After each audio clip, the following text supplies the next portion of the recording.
Hello and welcome to the Just Interesting podcast, episode 139. And today we shall be discussing the deadliest outlaws in the old Wild West.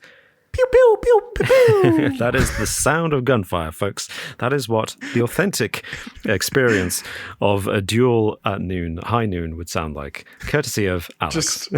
Imagine if that's what it sounded like. It would be the least overwhelming So undramatic of all time. Pew, pew, pew. This town ain't big enough for the two of us. You hear? Oh, dear. What would be your outlaw cowboy name, Robin? Oh, good question. Robbing Robin. Yeah, there you go. Robin Banks. That would be my name. What would yours be, Oh, Alex? That's good. I don't know. Got to be something related to Dick Turpin, I guess. Tricky Dick. Tricky Dicks. I'll tell you what. I'll let the commenters decide. that can be. What's or let us know what your outlaw name would be in the comments down below if you're watching on YouTube. Or you can message us directly on X At JInterestingYT. at JInterestingYT, or I'm at Just Alexing. I'm at All Time Robin. Before we get stuck into that, though, that deep discussion, a deep dive into the Old West, we'll be responding to your comments, and I believe, Alex, that you have a riddle for us. I've got a riddle for you. If your brain hasn't turned to mush out in the US Western desert Wild West. What are you talking about? I don't know what I'm saying. I was trying to stick to the cowboy theme, but it's not worked. Okay, here's the riddle. Riddle me this. Mm-hmm. It doesn't live within a house, nor does it live without. Most will use it when they come in, and again when they go out. Oh, What am I? Oh, I'll read it one more time. It rhymes. It doesn't live within a house, nor does it live without. Most will use it when they come in, and again when they go out.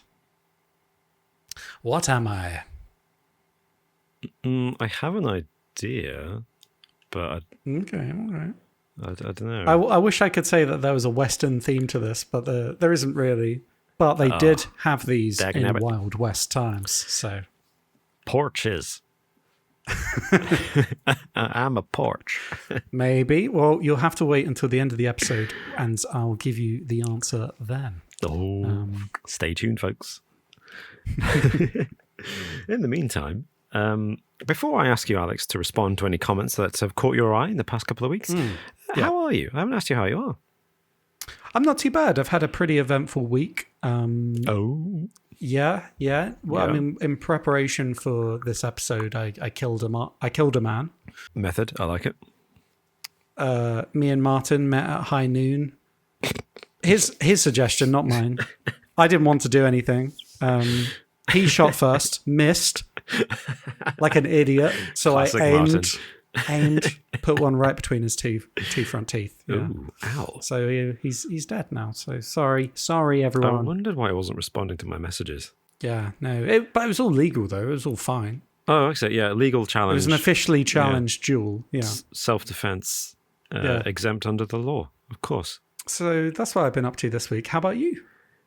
Well, I'm sorry I missed your duel in the Wild West of what, Kent? I don't know. We met in the middle. Milton Keynes. Milton Keynes. The far west. Anyone who's not from the UK might not understand that joke, but I think you get it. My week's been busy.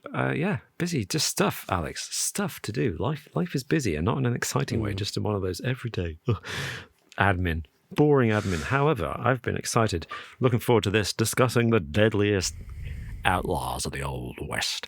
Because little bit biographical information about me.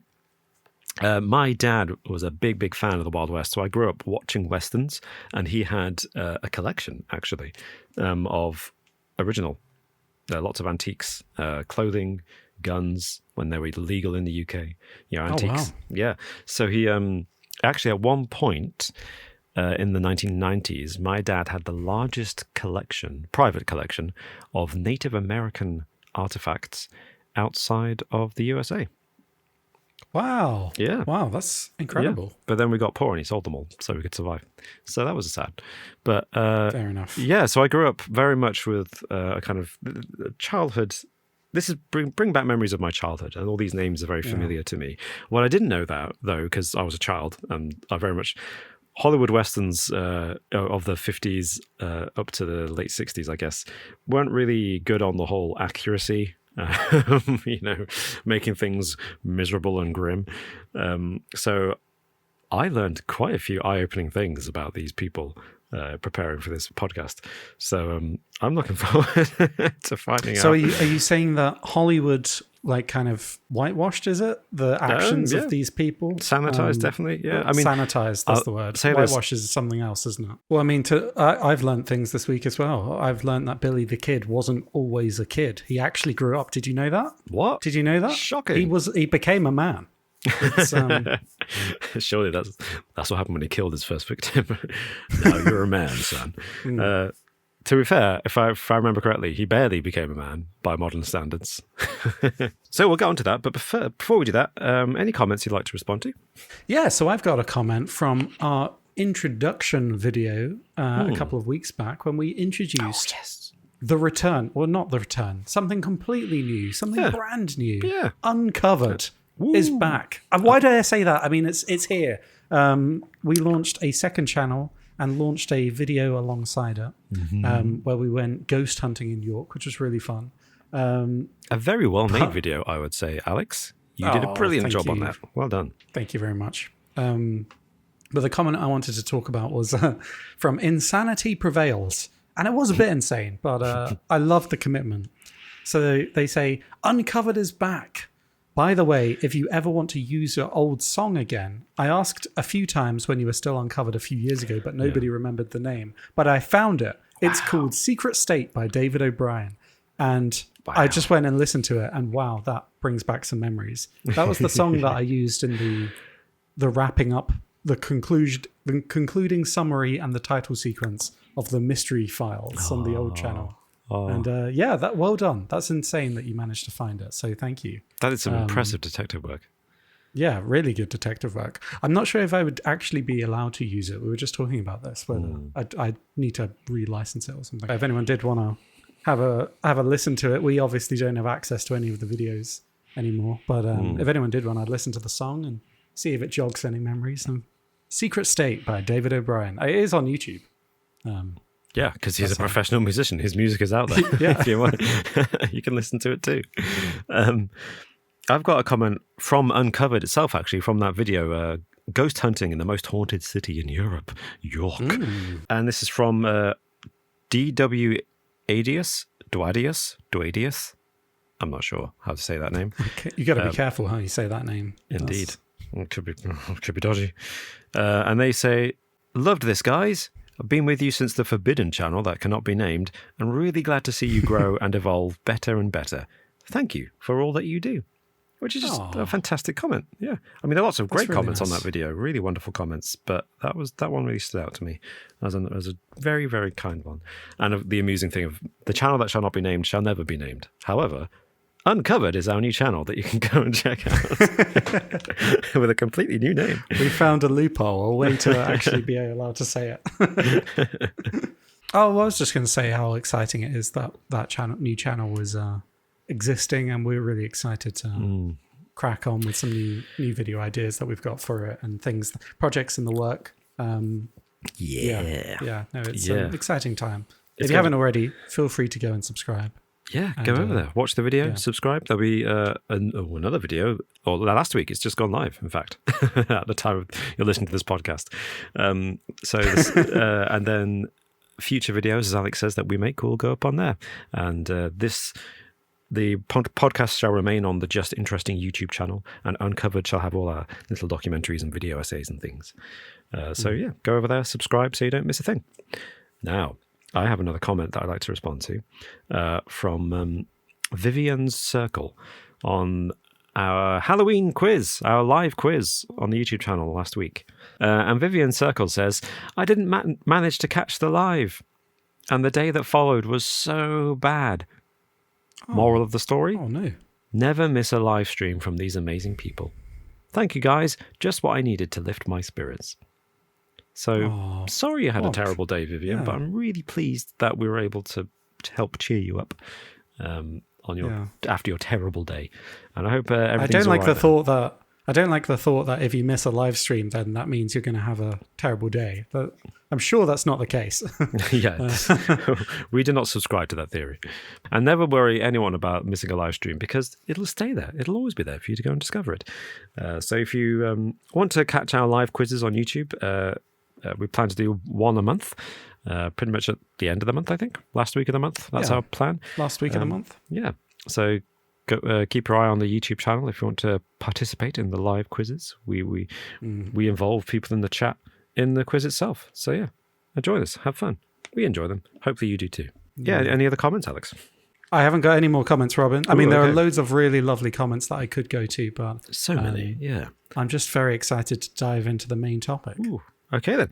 Well, we shall. But first, let me say thank you to all of our Patreon supporters and YouTube members. And in particular, I'd like to say thank you to Cindy Hafner, James, Rashad Najar, Caleb Wilkerson, Kurt Jones, John Baker, Henny Ruffle, The Super Show Podcast, Nicholas Dill, Emmett Tapia, Ahmad, Peaswad, Josh Chomatek, Filthy Casual, and Simon Workman. Thank you, all of you, everyone who supports us from as little as $1 a month to the gold tier, $20 a month. Thank you so much for supporting us and helping keeping this channel going and enabling us to do this stuff that's going up on the second channel. All these documentaries happen thanks to your support. So thank you so much. Indeed, yeah. Thank you. Thank you, everyone, for all of your continued support. We really appreciate it.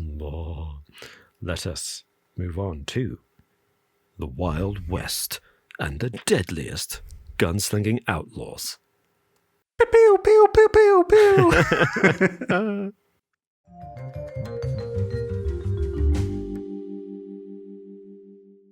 The Wild West and the Deadliest outlaws there. Deadliest, by measure, the measure that we're using, the criterion is the number of people they killed, I think, right? That's what we're going with. It's interesting, isn't it? Because, yes, but I guess it's also like the scale of the crimes as well. Because, I mean, what about gang leaders and things? Because that's true. More people may have died because of their influence and their... do you know what I mean? Yeah, I know what you mean, yeah. It's difficult to know. I think it's probably easiest to go with total kill counts. Yeah, and I think there's that personal touch as well, and that kind of evoking that romantic image of the gunslinger and the duels and the shootouts, where the individual hero, let's use that word in these stories that we're referring to, can kill an army of people and ride off into the sunset. But these people were criminals that we're about to talk about, although not always cut and dry. There is some grey area here because it's the Wild West, folks. It's the Wild West. Shall we start with some famous names that our listeners will probably have heard of? Yeah, absolutely. Who do you want to start with? John Marston or Arthur Morgan? Those are real people, right? No, Alex, no. They may be real in your heart, but that's all my research is on those. What do we do now? Oh my gosh. I didn't prepare for this. Who would you like to discuss first? Well, I'm a big fan of Bill and Ted, and therefore, can we talk about Mr. the Kid? Mr. the Kid? So, the Wild West in the late 19th century was a place of lawlessness, chaos, rugged individualism. Ooh. People were, loitering, hurting, pushing people. Billy the Kid would push a man just to see him frown. He was no nonsense. But gunslingers and outlaws roamed the frontier. And one name has kind of stood the test of history, and that is Billy the Kid, a notorious outlaw whose real name was Henry McCarty. And he was a legendary figure of the American West. known for his criminal exploits and his ability to evade the law. Obviously, if you're an outlaw, that's like, it goes without saying. Part of the job description, really. Born November 23rd, 1859 in New York City, he would become synonymous with the American Southwest. His mother, Catherine McCarty, was an Irish immigrant, and the details of his father's identity remain uncertain. But at a very young age, Henry McCarty moved with his mother to Silver City, New Mexico, where they hoped to find a better life. Unfortunately, in the rugged, lawless frontier, these towns on this frontier were far from idyllic. And he grew up in a harsh environment, surrounded by influences of the Wild West, and he quickly fell into a life of crime, becoming involved in activities like cattle rustling and just straight up thieving and spitting. But his first documented crime was in 1875 when he was just 15 years old. Ooh. And he was arrested for stealing clothing and firearms in Arizona. After escaping custody, he returned to New Mexico and joined a gang of rustlers and cattle thieves. And it's worth mentioning that his mother died when he was just 14 years old, I think.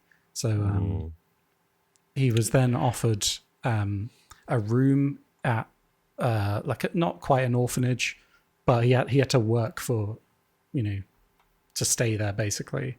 And he left and ran away.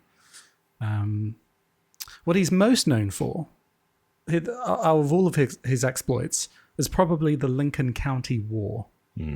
This was a violent, bloody conflict that raged from 1878 to 1879. And it was rooted in a bitter rivalry between two factions in Lincoln County, New Mexico. The Murphy-Dolan faction, which held substantial economic power in the area and was opposed by a group of businessmen, including Alexander McSween, John Tunstall, and Billy the Kid, who supported the interests of this rival faction. And there were a bunch of violent clashes and skirmishes between these two groups. And in the midst of this chaos, Billy the Kid earned his reputation as a deadly gunslinger. He was implicated in several killings during the war, including the murder of a sheriff, Sheriff William J. Brady, who was aligned with this Murphy-Dolan faction. And one of the most significant events during this county war was the Battle of Lincoln. Not Lincoln, the city in the UK. And this took place in 1878. And during the battle, Kidd and his fellow regulators, which I feel like in Wild West context, that's simultaneously such a cool word, but also sounds really boring as well. Regulator. And him and these regulators faced off against the Murphy-Dolan faction. He was captured by the US Army briefly, but managed to escape and killed 2 soldiers in the process. But this war came to a violent, bloody conclusion in July 1878, when he was besieged in McSween's house, and the building was set on fire, and a desperate firefight ensued. They were surrounded on all sides, pretty much. Him and his regulators trapped inside this burning house. And when there was one room left not ablaze, they left the house. And I believe McSween was shot and killed, and Billy the Kid shot and killed the person who killed him, basically. Right, and managed to continue on his life as an outlaw, escaping this kind of bloody conflict. And he continued on as an outlaw, evading capture by law enforcement agencies. He had a gang which continued criminal activities, including cattle rustling, robbing stores, and occasionally killing lawmen who were pursuing them. And in December 1880, Governor Lew Wallace of New Mexico offered a pardon to anyone involved in the Lincoln County War except for Billy the Kid. Wow, he was that bad. Probably because I suspect maybe because of his dealings with law enforcement and his no hesitation when it comes to killing members of law enforcement. He killed several, didn't he? Like at least three Yeah. members of law enforcement, deputies and sheriffs. Yeah. How many people did he kill in total? I know he claimed, or it said that he claimed to kill 21 people. But it's only confirmed, like definitely confirmed that he killed 9. But that's like 9 that were witnessed, right? So it's possible that he killed a whole bunch more when he was on his own. But I'll let you get to the end of the story, and then I'll come back to that 21 people estimate. Okay, yeah. I mean, I feel like it's always difficult to tell in Wild West times. You know, this is before mainstream media and the ability to report on. It was a new frontier, wasn't it? Oh yeah. The edges of the map hadn't really been filled in at this point, so it's difficult to know just how many crimes each of these men committed, or women, actually. I don't know who else is on the list.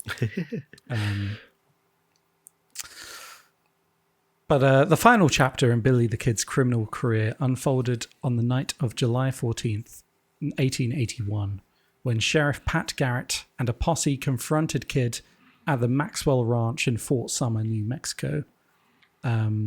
Garrett, a former friend of Billy the Kid, called him out of the dark and fired a shot, fatally wounding the notorious outlaw. Oof. He died at a very young age of 21. So all of this was happening when he was still just in his formative years.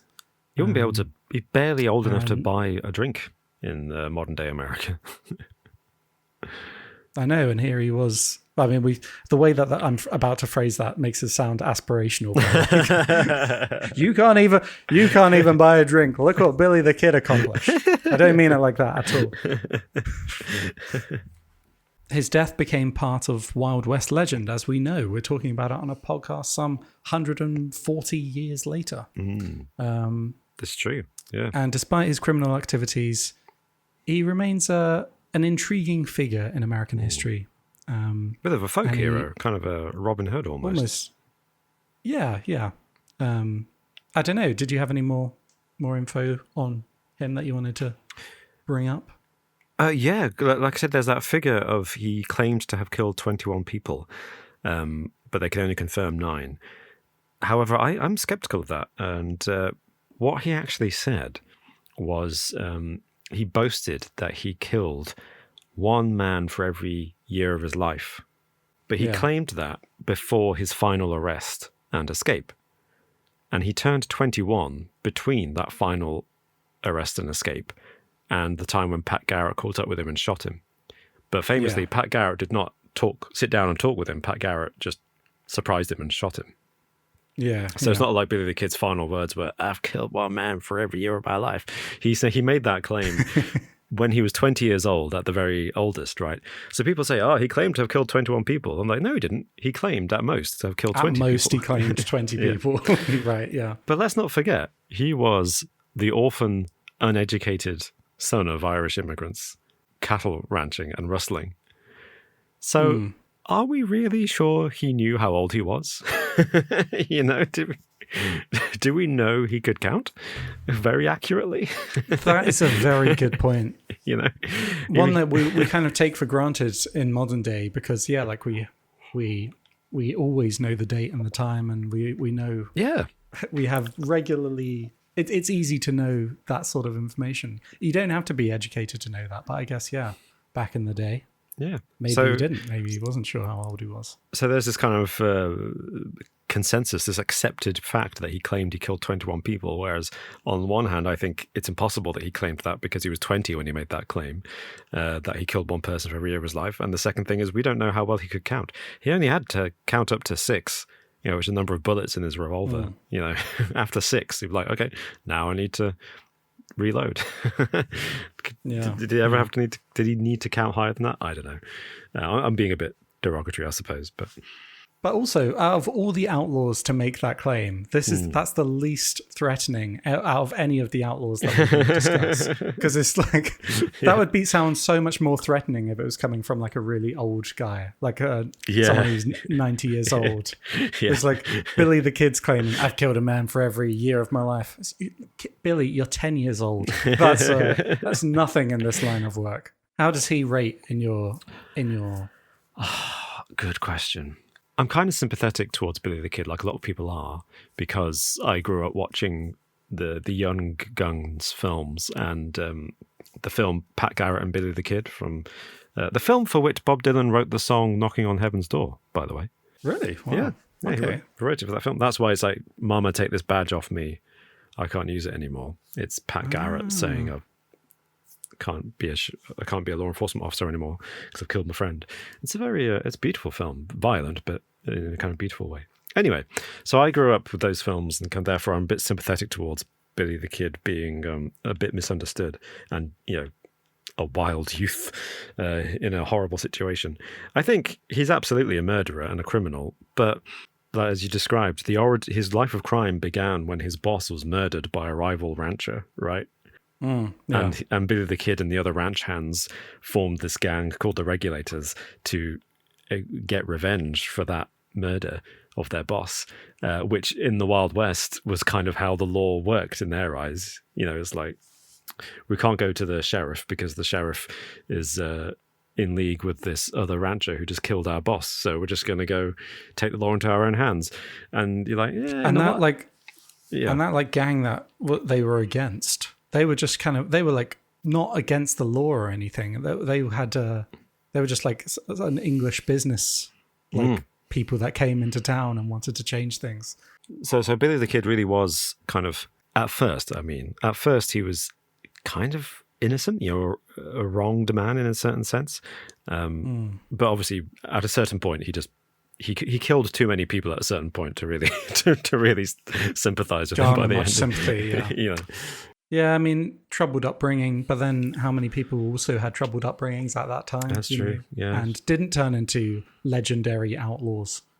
That's a very good point. Famed for killing lots of people. That's a very good point. Do you know who else was famed for killing lots of people? Wild Bill Hickok.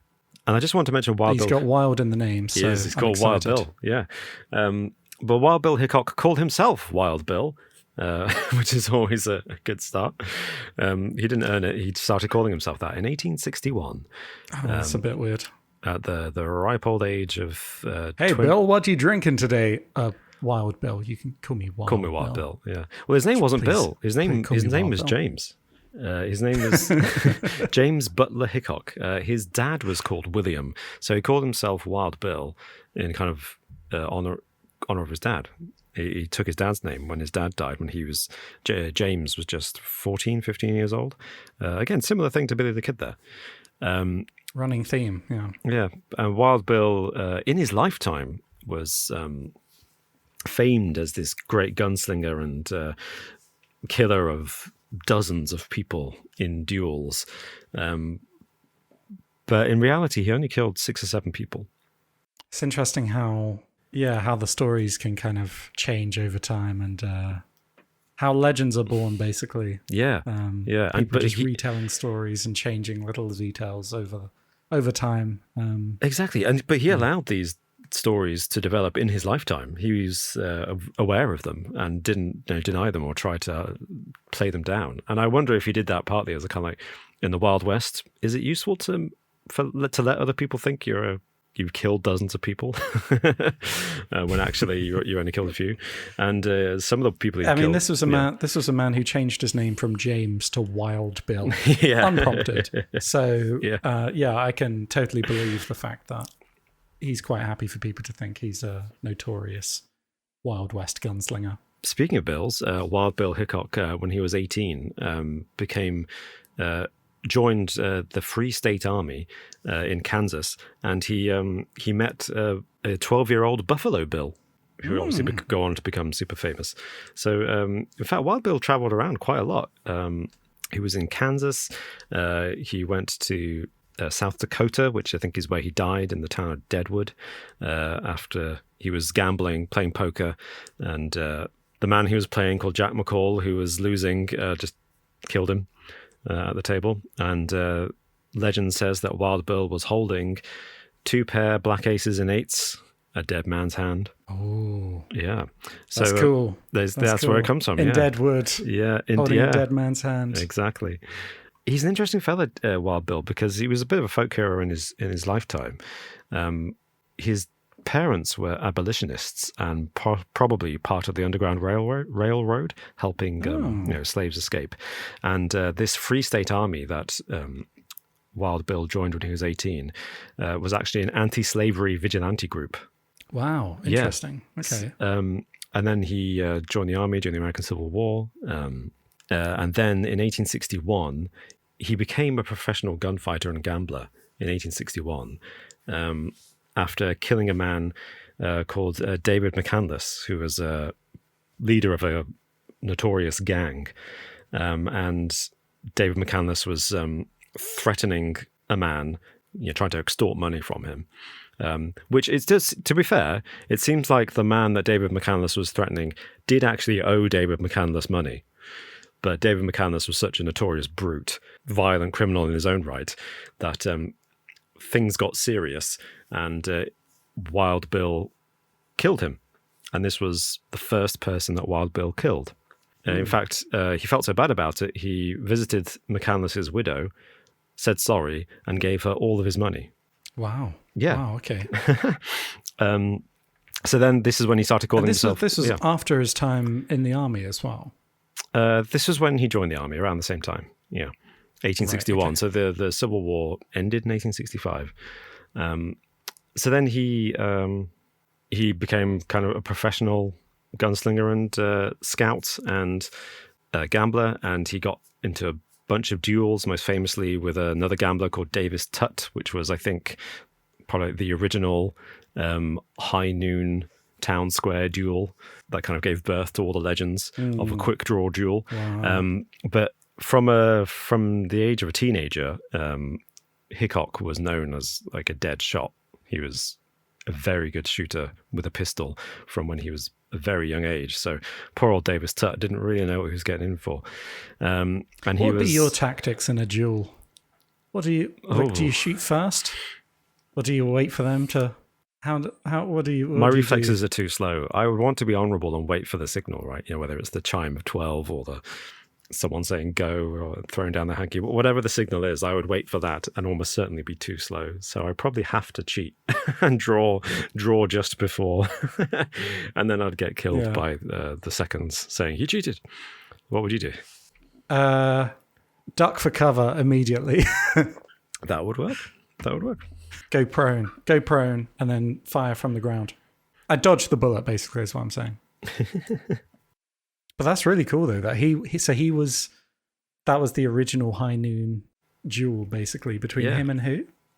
Davis Tutt in 1865. And after this, he was on trial.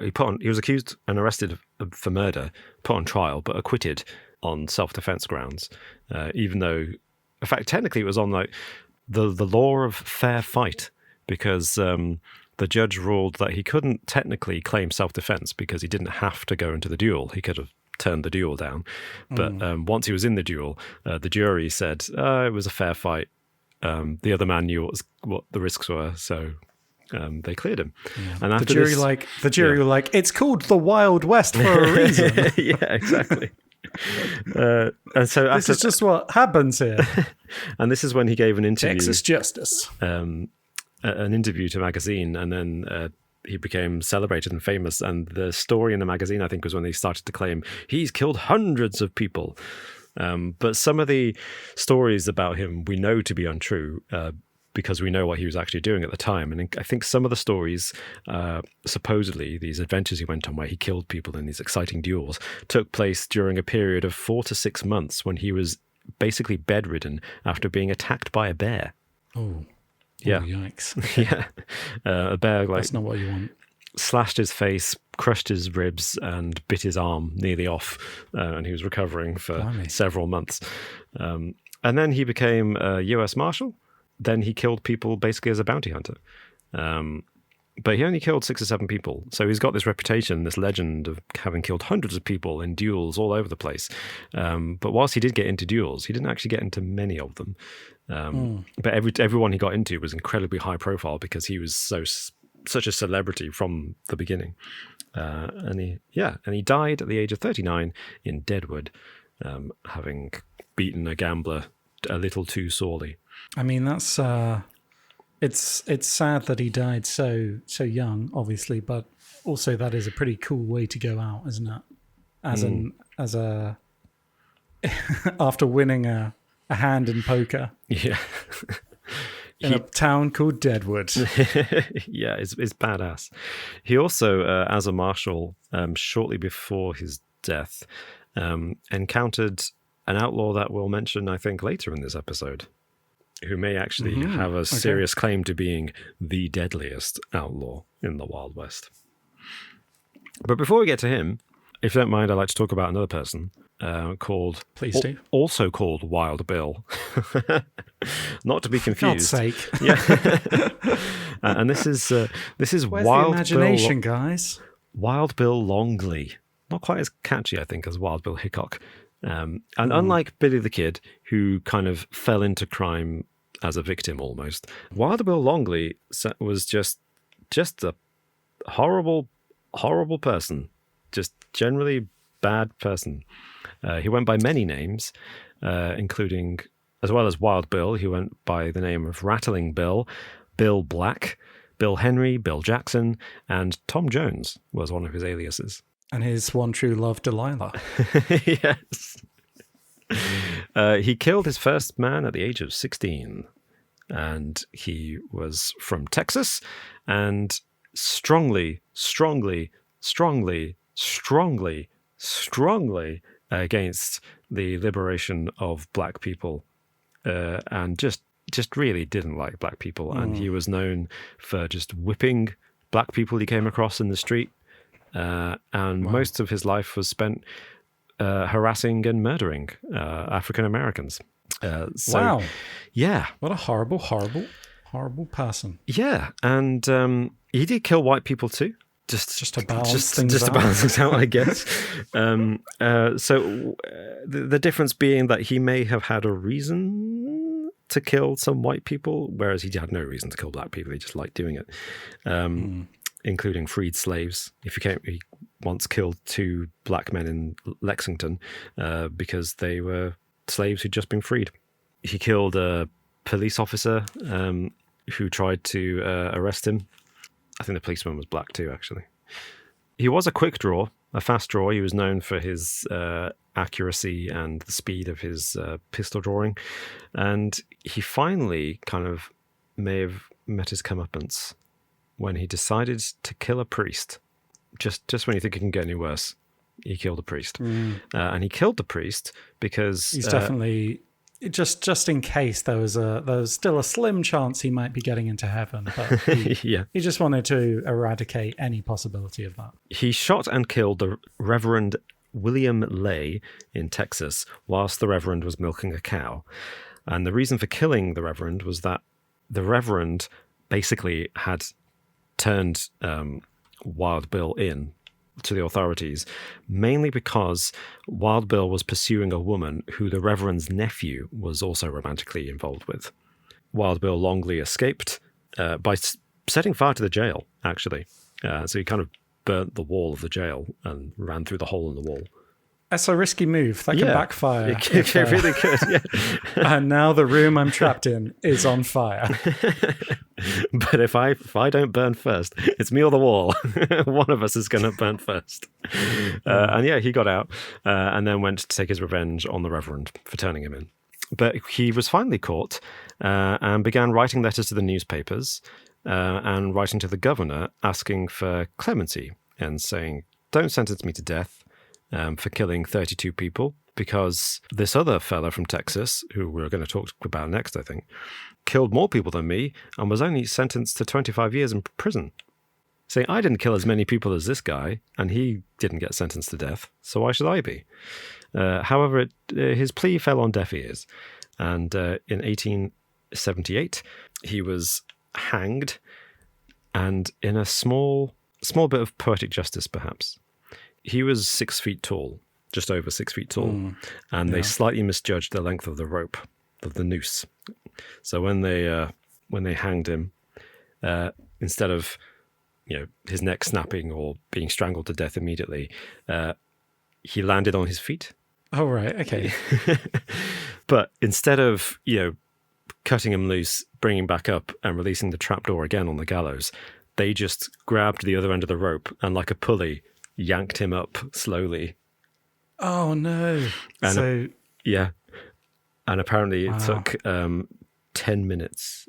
No, sorry, That's 11 and a half minutes to die. Oh, that's horrific, isn't it? Wow. I mean, it is, but I don't feel too much sympathy for him. No, I don't have too much sympathy for him. No, not at all. Not any, really. No. Apparently, don't be a horrible person. 4,000 people gathered to watch him hang. They didn't want him to die instantly. They milked his execution for as long as possible. Yeah, maybe someone slipped the hangman an extra penny and said, "Hey, maybe the rope's too long this time." Do you reckon they like lifted him up and then they're like, put him back down? Hey, hey. Kept lifting him up, putting him down. Oh, do you want to he's got another breath yet? He killed people. He was a horrible racist murderer. So now, interestingly, just before he was hanged, I mean, literally on the gallows, apparently he said, "I only actually killed 8 people." However, that was the only time he ever mentioned that. And up until that point, he was still boastfully claiming he'd killed 32 people. And it seems to be there's more than 8 accounts of him murdering people. So I suspect it sounds like this last minute, "I only killed 8 people," was a genuinely kind of desperate kind of, maybe if I say I only killed 8 people, they'll let me live. So it's somewhere in between, do you think? Maybe on the higher end. What would you say? I think it's on the higher end because, he killed black women, black men, black policemen. He really didn't care who he killed if they were black. And I think it's very likely he would have, everywhere he went, he killed at least 2 or 3 people. Yeah. He also killed a soldier for insulting the virtue of Texas women. Okay, well, that one's a bit of a curveball. Yeah, I know. It's like, he may be a vicious racist murderer, but he's got some standards. But I respect my state and I respect my women. Your women? What? So yeah, that was Wild Bill Longley. Is there another deadly outlaw, Alex, that you'd like to discuss? Well, there is. There's one who I'd like to mention, although in terms of deadliest, she definitely wasn't. But it is, as you may have guessed, a she. Ah. And I feel like, girls, get it done. Let's discuss, there were female outlaws as well. And I think she's actually probably one of the most famous female outlaws out there, despite the fact there's no actual records of her ever committing any murders. Oh. But I'm talking about Belle Starr. Okay. I think maybe just the kind of it was unusual for a female outlaw to be, especially what was interesting about Belle Starr was she came from quite an affluent upbringing, or quite like a normal upbringing compared to a lot of these people who whose parents died when they were very young. Yeah, she came from quite a respectable family, but she found herself drawn to a life of crime and lawlessness, and she became involved with various outlaw gangs, such as the James Younger gang and the Star Clan. And she had a reputation for her association with notorious outlaws, and she had the nickname the Bandit Queen, which is cool. Pretty cool nickname. That's a pretty good nickname. Yeah. But yeah, she was somehow one of the most infamous outlaws in the Wild West, despite never having a recorded kill. So her name was Mira Maybelle Belle Shirley, who later became known as Belle Starr, upon her marriage to Sam Starr.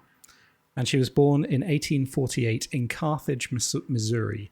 And yeah, John Shirley and his third wife, Elizabeth Hatfield Shirley, were her parents.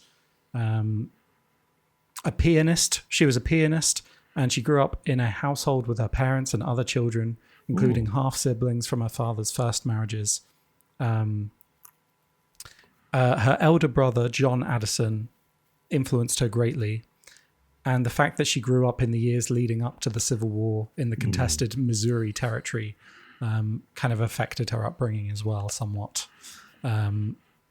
She received her education from a girls' academy, but her brother still taught her to use guns and ride horses, and it's believed that she joined him unofficially as he tried to subvert the Union's efforts in Missouri. So obviously, not on the good side, but it's their home, I guess, where they live. Yeah. However, her brother died in 1864, and the Shirley family moved to the CN area of Texas.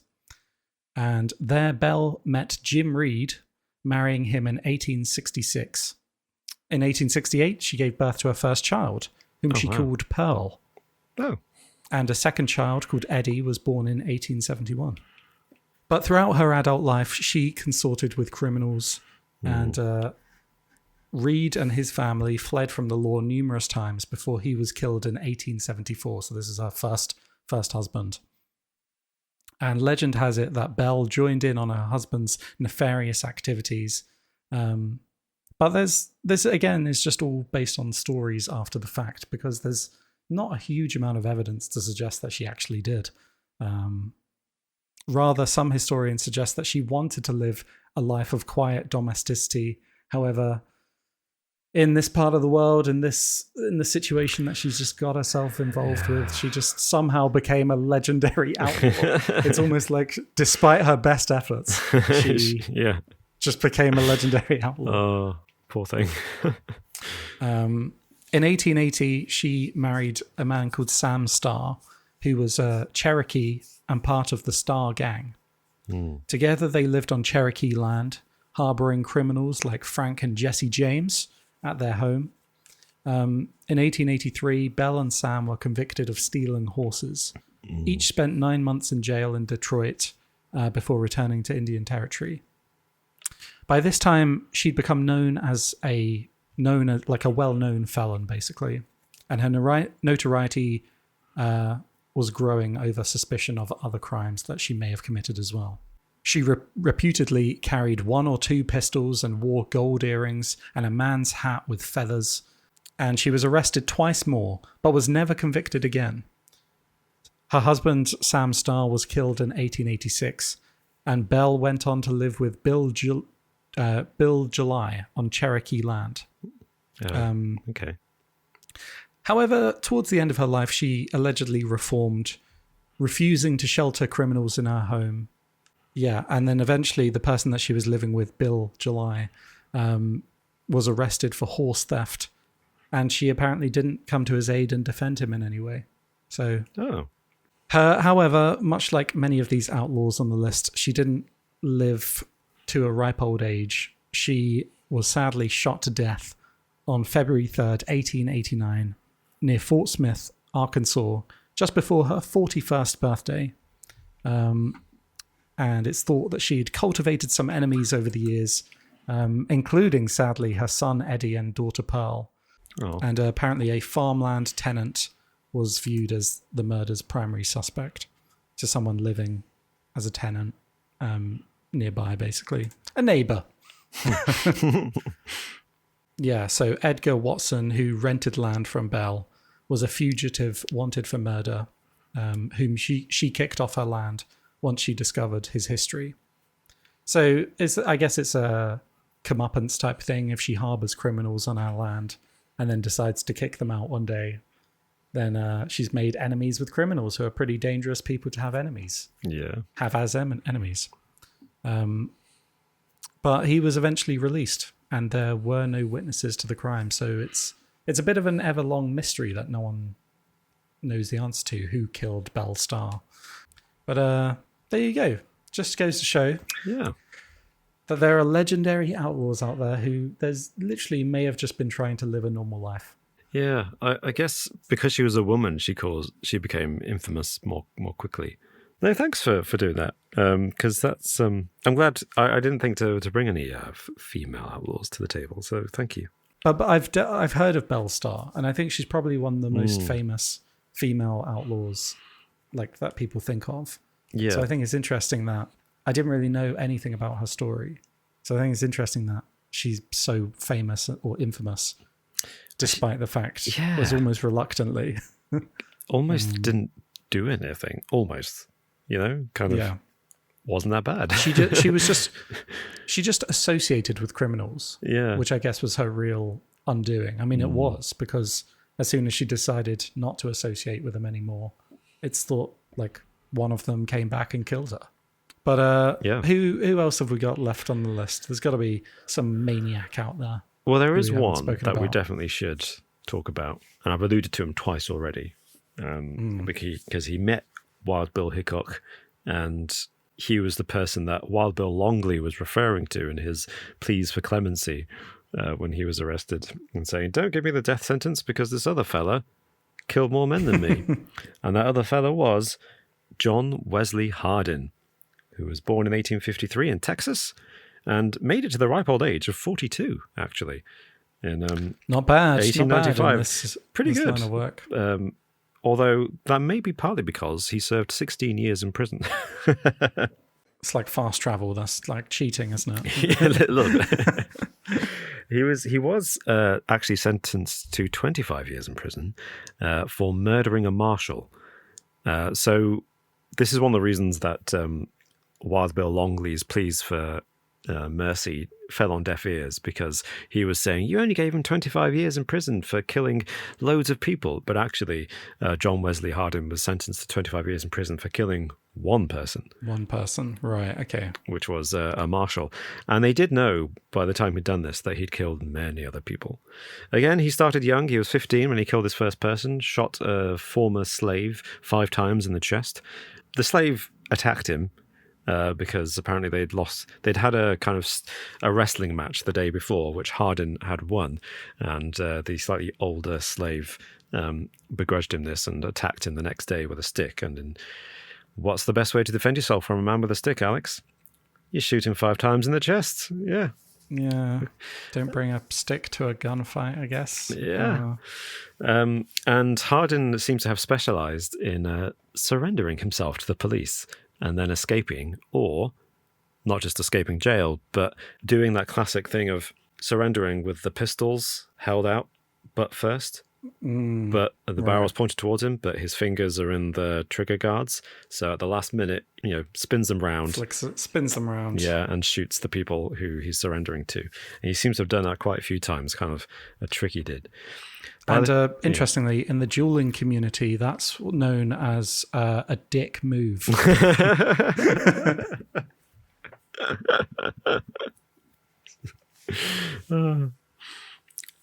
He claims, because he published an autobiography, which he wrote when he was in prison, he claims to have killed 42 men, which is by far the highest claim of all the people that we've talked about today. However, historians and contemporary lawmen and newspapers could only verify about 27 of those. Still, though, that's more than most of the others were even claiming. Yes, it is. So he is by far the deadliest Old West outlaw, and the longest lived, it turns out. So I don't know, maybe there's a connection there. Again, he just got into fights with people all the time. In fact, he killed a lot of lawmen. He killed one on his birthday. He was having a birthday party, got into an argument with a marshal and killed him, and then ran away. And that's kind of the story of his life. He was from Texas. He was a die-hard, dyed-in-the-wool Southerner and separatist. He didn't like the Union. He liked killing Yankees, which is interesting because he met Wild Bill Hickok in Kansas. Whilst Wild Bill was a marshal. So you're thinking, Wild Bill, Unionist, Yankee, anti-slavery, and a marshal, prime suspect for John Wesley Hardin. And John Wesley Hardin there's a definite confrontation that he had with Wild Bill.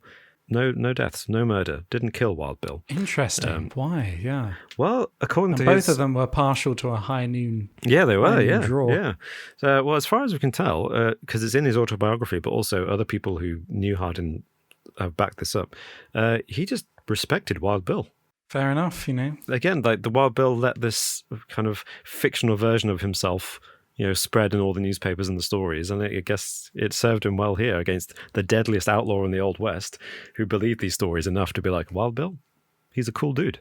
I'm not going to kill him, even though he fits all my criteria. It's just too much mutual respect there. And Exactly. I guess they could relate a little bit, even though they were total opposites on their personal beliefs. They could relate a little bit just by the situations that they'd gotten themselves into. Exactly. In 1871, he was arrested for the murder in Waco, Texas, of the city marshal called Laban Hoffman. However, this is the one murder that Hardin denies doing. Okay. He's even in his autobiography, as well as at his arrest and his trial, he insisted he was innocent, which I think means he must have been innocent. Because why on earth? Why draw the line here? Yeah. If that... What's wrong with this guy? Why don't you want to have killed him? And there is some evidence to suggest that there was a different outlaw. But this is how many people Hardin killed, that in at least one instance, they thought it was a separate serial killer. He was just so prolific. One place he went to, there was a kind of spate of 6 murders, and the locals and the local law enforcement attributed them to an anonymous murderer, and they didn't realize it was John Wesley Hardin. But eventually his story came to an end when 1 year after he was released from jail. So he was released from jail in 1894, and whilst in jail he studied law, and he actually passed the bar, and he set up a law practice. Whoa. Yeah. Wow, what? Yeah, I know. So he was released after 16 years for good behavior. He was just reading a book being like, wow, okay, I did some bad things. I should have known this. That's my bad. And he was shot in the back by a man called John Selman in El Paso in a saloon. Less than a year after he was released from prison and had set up a law practice. And it's interesting, isn't it? Like quite a few of these are like they die after they've decided to go straight. They've decided to toe the line, get their guard like down. Bell, I guess. Yeah. Like Bell decided, no, I'm not going to house criminals anymore, and he was like, no, I'm going to start my law practice, and then immediately shot in the back. Yeah. So who killed him? John Selman, who was either a lawman or an outlaw, depending on who you're asking. Again, the grey lines in the Wild West, and who Hardin knew and recognized. And basically, Selman thought Hardin would kill him. So when it came to trial, even though he shot him in the back in the saloon, Selman said it was in self-defense because he knew Hardin would kill him at some point. And yeah, it worked. Selman was let go. I know it looked like I killed this man in cold blood, but this man was going to kill me at some point, at some indeterminate time in the future. He was going to kill me, and that's why it's self-defense. Yeah. Wow, the Wild West was, it's earned its reputation, I think. I'll just end Hardin's story on a note, which an infamous incident from his life, of just how, I don't know what the word is, like how prone to killing people he was. Who once said, "They tell a lot of lies about me. They say I killed 6 or 7 men for snoring. Well, it ain't true. I only killed 1 man for snoring." Yeah, this is just how violent he was. That was the deadliest outlaw in the old Wild West, John Wesley Hardin. Shot someone for snoring. Yeah. They can't help that. I know. And he was in his sleep. The guy was literally asleep and he killed him. Yeah. And no real excuse either, unlike the others. Although, yes, he came from a poor background. It doesn't seem, nothing particularly, his father was a Methodist preacher. He came from a decent background. He had no real excuse for becoming a serial murderer. He just was that way. But I'm glad, to be honest, that we grew up in the UK in the 21st century. A nice, safe environment. Yeah. I don't think, do you think you would have... How do you think you would have coped in Wild West days? What role would you have taken? I don't know if I would have made it past the age of 15. Would you have been a rancher? I would have been that boy, that stable boy, who's out the back watering the horses and gets killed. You know, the way in Westerns when the big posse comes riding through the town, firing their guns in every direction, I would be one of just the first one. Collateral damage, yeah. That would be me. Wrong place, wrong time. What about you? Would you be an outlaw? I bet you could be, actually. Wow. I don't know how to take that, but thank you. No, I'd be even worse than an outlaw. I'd be riding town to town with a wagon on the back. And I'd say, prospector. roll up. No. Snake I'd say, roll up. I got some medicine that can cure all your ailments. That's a great accent. Made from the finest snake oil. Yeah. So thank you, Alex, for those fascinating facts that you brought to today's episode. And I hope that everyone listening at home and watching us on YouTube enjoyed that too and learned something. Please do look up those people, because with so many murders, or most of them being well accounted for, there's a lot of stories. Horrific, obviously. Spoilers, they all end in murder. But, go look up those people's lives. They're really, really fascinating in a very dark way, of course. And then also just look at the Old West. It wasn't all criminals and outlaws. There were ordinary people. We just don't hear about them because they weren't doing anything interesting. They were just trying to live. Yeah, before we say goodbye, Alex, could you read me the riddle again? I will read you the riddle again, Robin. Thank you. It doesn't live within a house, nor does it live without. Most will use it when they come in, and again when they go out. Any thoughts? So my first thought, literally, I'm not joking, it was doormat. I thought the first thought was doormat. And then I thought, wait a second, is it not the doormat? Could it be the door? It is just the door, yes. Yes. Nice. Cut out the middleman. Thank you. No doormat, just door, yeah. It's an interesting one, though, because I never thought about that, really. But a door, is it inside or outside? It's part of the determining of creating the inside, I guess. Without the door, you're kind of still outside. So I don't know. I see. The door is the thing that separates you from the outside. So inside. I'm going to say inside. Okay. That's it. You heard it here first, folks. Alex has solved the age-old philosophical question of, is a door inside or outside? Alex says it's inside. What do you think? Please tell us in the comments below, or leave in a review on the podcast platform of your choice, if that podcast platform allows you to do reviews. Although, Robin, I've just had a thought. Oh, yeah. What about those doors in the old Western saloon? Oh, the swinging doors. The swinging doors. Because they don't really separate you from the outside. They don't, actually. So saloons must have been cold, man, at night. That's true, yeah. A lot of but people would go to them, though, I guess. So you'd get a lot of body heat in that room. That's true. But what if it was, and then you just warm yourself up with some brown. Some whiskey, yeah. Give me some liquor. Anyway, that's beside the point. Thank you for listening to us. Thank you for joining us, and we'll see you next time. Bye-bye.